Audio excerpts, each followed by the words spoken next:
ಹಾಂ, ವಿದ್ಯಾರ್ಥಿಗಳಿಗೆ ಗಣಿತನ ಮಾಡ್ರಿ, ಟೈಮ್ ಕೊಟ್ಟದ್ದು ನಿಮಗೆ ಅಗಾಡಿ ಮಾದರಿನೇ ಕೊಟ್ಟದೊಂದು ನೋಡ್ರಿ, ಲಕ್ಷ ಕೊಟ್ಟು ಮಾಡ್ರಿ, ಮಾಡೋದೊಂದು ವಿಡಿಯೋ ಆನ್ ಮಾಡಿ ಎಲ್ಲರೂ ಬೋರ್ಡ್ ಕಡೆ ನೋಡ್ರಿ. ಯಾಕಂತಂದ್ರೆ 10% ಸರಳ ಬಡ್ಡಿ ಅಂತೆ ಮೊಬೈಲಾಗು ಅಂದ್ರೆ ಮತ್ತೆ ಅಸಲಿನ 2% ಆಗಲು ಎಷ್ಟು ಕಾಲ ಬೇಕು? ದರ 10 ಅಸಲದ 2% ಮೊತ್ತದ ಅಸಲ ಅದರ 2% ಮೊತ್ತಿತ್ತು. 10% ದರ ಇತ್ತಂದ್ರೆ ಅವಧಿ 10 ವರ್ಷ ಬರ್ತದೆ. ಹಿಂಗೆ ನೆನ್ಪಿಟ್ಕೋಬೇಕು. ಅಸಲದ 2% ಈಗ ನೋಡು, ಅಸಲು ಬರೋಬರಿ 100 ಅಂತ ತಿಳ್ಕೊರಿ. ಅಸಲು 100 ಆಗಿರಲಿ. ಯಾಕಂದ್ರೆ ಅಸಲು ಕೊಟ್ಟಿಲ್ಲ ಅಂದ್ರೆ 100 ಅಂತ ನೀವು ತಿಳ್ಕೊಬಹುದು. ಆಮೇಲೆ ಮೊಬೈಲಾಗು ಅಂದ್ರೆ ಏನು? ಮೊತ್ತ ಬರೋಬರಿ ಅಸಲಿನ ಅಸಲು ಗುಂಡ್ಲೆ 2% ಅಂದ್ರೆ 2ರಲ್ಲಿ ಗುಣಾಕಾರ ಮಾಡ್ರಿ, 3% ಅಂದ್ರೆ 3ರಲ್ಲಿ ಗುಣಾಕಾರ ಮಾಡ್ರಿ. ನೀವು ತಿಳ್ಕೊಂಡದ ಅಸಲು 100 ಅದ. ಎಷ್ಟಾಯ್ತು? ಮೊಬೈಲಾಗ 2% ಆಗ್ತಿಲ್ಲ ನೋಡ್ರಿ, 200 ರೂಪಾಯಿ ಆಯ್ತು ನೋಡ್ರಿ. ಈಗ ದರ ಎಷ್ಟದ ನೋಡ್ರಿ? 10% ದರ ಅದ ನೋಡ್ರಿ. ಈಗ ಇನ್ನೊಂದು ತಿಳಿಸ್ತಾನು. ಅವಧಿ ಬರೋಬ್ಬರಿ ಎಷ್ಟು? ಅವಧಿ ಬರೋಬ್ಬರಿ ಎಷ್ಟು? ಅಸಲ 100 ಅದ, ಮತ್ತ ಇದರ 2% ಅದ, ದರ 10 ಅದ ಅಂದ್ರೆ ಅವಧಿ 10 ವರ್ಷ ಅಂತ ಹೇಳಿಬಿಡ್ಬೇಕು ನೀವು ಬಾಯಿಲೇನೆ. ಈಗ ನೀವು ಬಡ್ಡಿ ತಕ್ಕೋರಿ.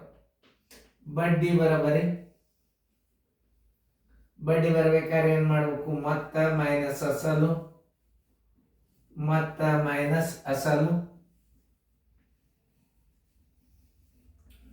ಮೊತ್ತ ಎಷ್ಟು ಆಗ್ಯದ? ಅದು 200 ಆಗ್ಯದ. ನೀವು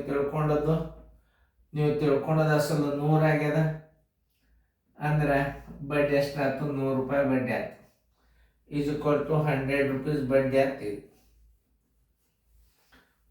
ಇಲ್ಲೇ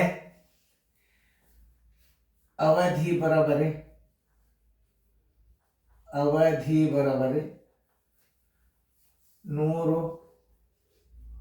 ಗುಂಡ್ಲೆ 1 ಗುಂಡ್ಲೆ ಬಡ್ಡಿ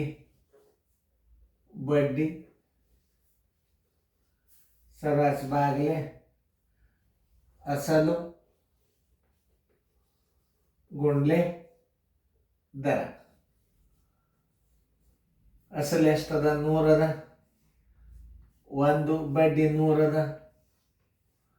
ಅಸಲು ಎಷ್ಟದ? 100 ಅದ. ದರ ಎಷ್ಟದ? 10 ಅದ. ಬರೋಬರಿ ಈ 100 ಈ 100 10 ಒಂದಲೆ 10 ಹತ್ತಲೆ. ಅವಧಿ ಬರೋಬರಿ 10 ವರ್ಷ. ಆನ್ಸರ್ ಈಸ್ ಈಕ್ವಲ್ ಟು 10 ವರ್ಷ.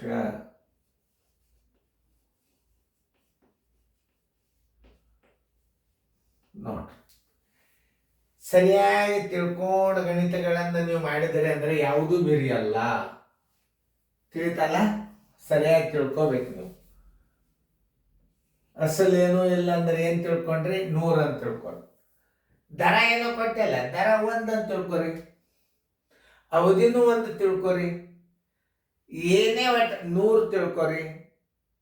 ಅವಧಿ ಕೊಟ್ಟಿಲ್ಲ ಅಂದ್ರೆ 1 ವರ್ಷ ಅಂತ ತಿಳ್ಕೊರಿ. ದರ ಕೊಟ್ಟಿಲ್ಲ ಅಂದ್ರೆ 1% ಅಂತ ತಿಳ್ಕೊರಿ. ಉತ್ತರ ಸಿಗ್ತದೆ. ಅಂತ ಗಣಿತಗಳು ನಿಮ್ಗೆ ಬರ್ತಾವ ಮುಂದೆ. ನೀವು ನೋಡ್ರಿ, ಲಕ್ಷ ಕೊಟ್ಟು ನೋಡ್ರಿ, ಮಾಡ್ರಿ. ಇದು ಗಣಿತ ಚೆಂದಾಗಿ ತಿಳ್ಕೊಂಡು ಮಾಡ್ರಿ.